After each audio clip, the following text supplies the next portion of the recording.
The Boy and the Winter Cat. On the edge of a sleepy little town, where the houses leaned in close against the cold and the wind howled like a hungry beast, lived a boy named Arlo. He was small for his 12 years, with hair the color of ash and eyes that had seen more struggle than most adults. Life hadn't been easy for Arlo. His mother worked double shifts at the diner, and his father, well, he'd left when Arlo was just a baby. They lived in a narrow, creaky apartment with peeling wallpaper and a stubborn heater that coughed more than it warmed. But despite all that, Arlo never complained. He was quiet, observant, and had a heart bigger than most people ever realized. It was the middle of December, and snow had fallen thick over the town like a blanket stitched from silence. People rushed through the streets wrapped in scarves and mittens, eager to get home to their warm houses and hot dinners. But Arlo, after school, always took the long way home. That's when he first saw her. A small, white cat with patches of gray on her ears and tail, curled up beside the dumpster behind the bakery. She was shivering, her ribs showing through her matted fur. Her eyes followed Arlo warily, but she didn't move, too cold or too tired to run. Arlo paused. He looked at the cat, then at the single biscuit he had saved from his lunch. He was hungry. That biscuit was supposed to be his dinner, until his mother brought home leftovers from work. But something in those golden eyes, the kind of sadness that mirrored his own, made him kneel beside her. "Hey there," he whispered, holding out the biscuit. The cat flinched, but after a moment crept forward, sniffed it, and then ate slowly,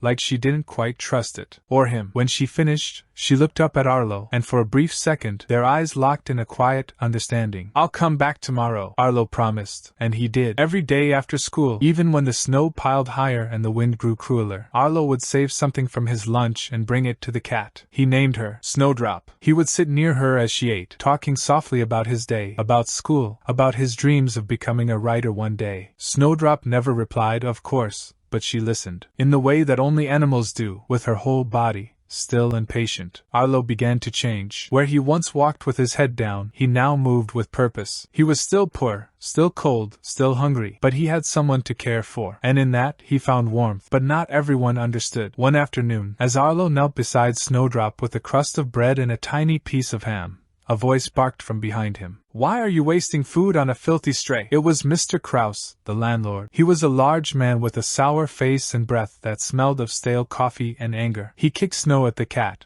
sending her scurrying. "She's not filthy," Arlo said quietly, trying to shield the spot where Snowdrop had run. "She's a pest. If I see her here again, I'll call animal control." Mr. Krause growled and stomped away. Arlo's heart pounded. That night, he couldn't sleep. The image of Snowdrop alone in the freezing dark haunted him. So he did the only thing he could think of. He snuck out. Wearing 2 jackets and 3 pairs of socks, he tiptoed through the snow to the alley behind the bakery. He called softly, and within minutes, Snowdrop appeared, cautious but trusting. Arlo opened his jacket. "Come on," he whispered. "It's not much, but it's warmer than out here." She hesitated, then climbed in, curling against his chest. Arlo smiled and walked back through the snow, careful not to wake his mother as he slipped into the apartment. He laid a towel in the closet, snuck a bowl of water and a few cracker crumbs, and tucked Snowdrop in like she was family. From then on, Snowdrop lived with him. She never made a mess. She never scratched the furniture. She simply existed, quietly, gratefully, curled on Arlo's bed when he got home,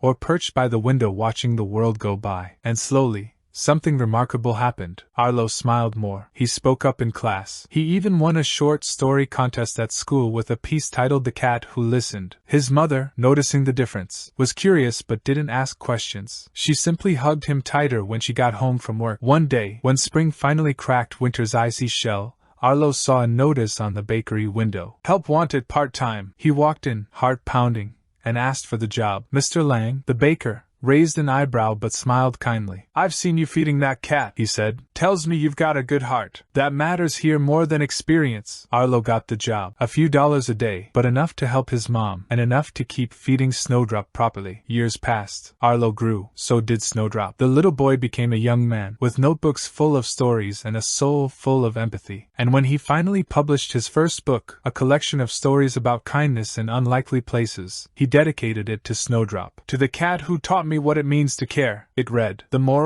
Kindness doesn't require wealth. It requires heart. Even the smallest act, like sharing your last biscuit with a hungry stray, can change the world. Not just for the one you help, but for yourself, too.